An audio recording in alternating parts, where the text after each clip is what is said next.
A e dini se një nga figurat më të rëndësishme të historisë shqiptare jo vetëm që luftoi për lirinë, por shpenzoi pasurinë e tij personale për çështjen kombëtare dhe jetoi pjesën më të madhe të jetës në sakrificë për kombin.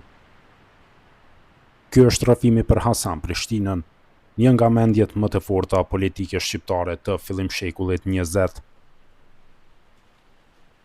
Një lider që nuk kërkoi pushtet për vete, por përdori gjithçka që kishte për Shqipërinë.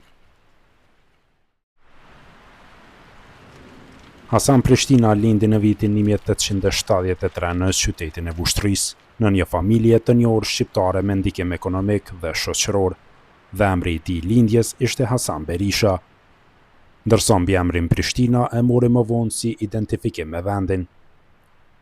Ai u arsimua në Stamboll në një nga qendrat më të rëndësishme të perandorisë osmane, ku studioi në shkolla elitare dhe u formua si intelektual me vizion të qartë politik.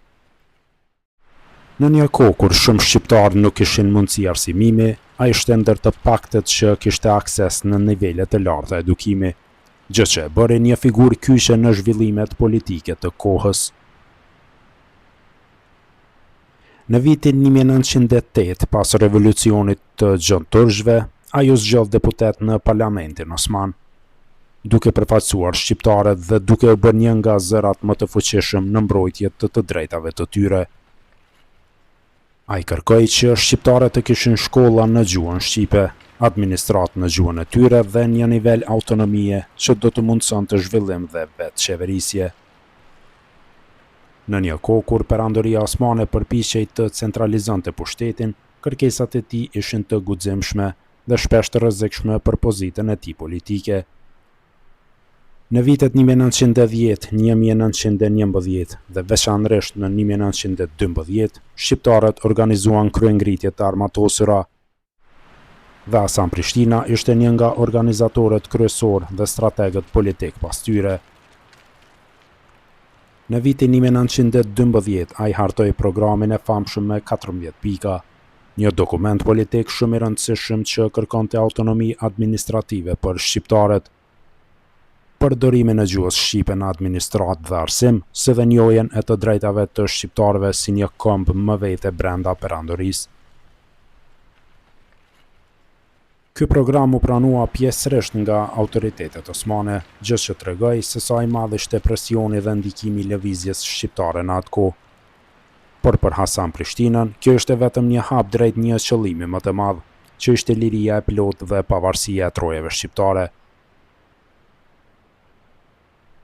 Në nëntor të vitit 1912 u shpall pavarësia e Shqipërisë në Vlorë.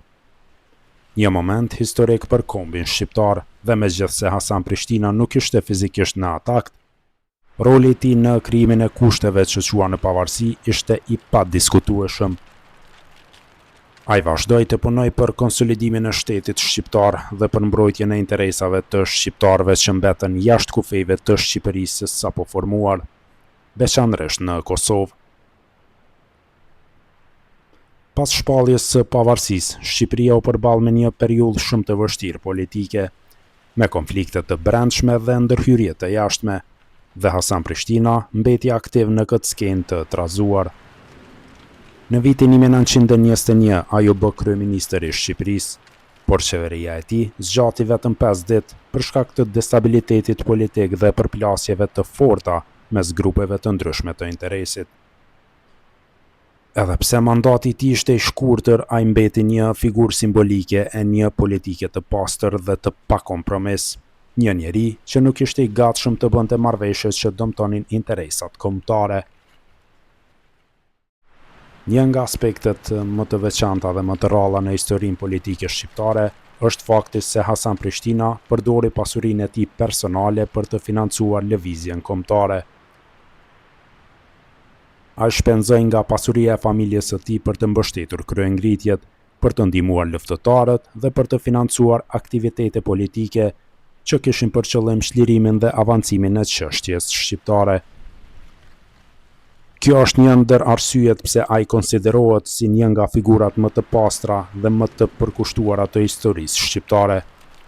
Për shkak të qëndrimeve të tij dhe angazhimit politik, ai kaloi një pjesë të madhe të jetës së tij në mërgim, duke jetuar jashtë Shqipërisë dhe Kosovës, por duke mos u shkëputur asnjëherë nga çështja kombëtare. Ai vazhdoi të loboj, të shkruaj, të bashkëpunoj me figura të tjera politike për të avancuar interesat shqiptare në arenën ndërkombëtare. Jeta e tij ishte e mbushur me sfida, rreziqe dhe sakrifica, por ai nuk u tërhoq kurrë nga bindjet e tij.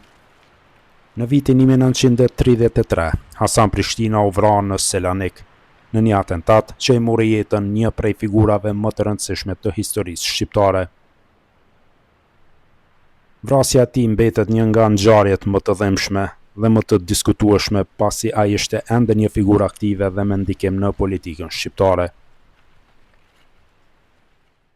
Hasan Prishtina kujtohet si një lider që sakrifikoi pasurinë, jetën personale dhe sigurinë e tij për kombin, si një politikan që nuk u pasurua nga pushteti, por e përdori atë për të ndihmuar popullin e tij.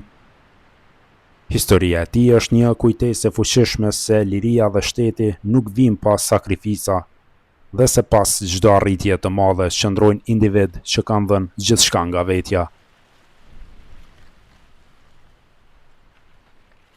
Dhe ndoshta pyetja më e fortë që mbetet për çdo brez është kjo: a do të kishte sot dikush që do të sakrifikonte pasurinë dhe jetën për kombin nga skena politike shqiptare, ashtu siç bëri Hasan Prishtina?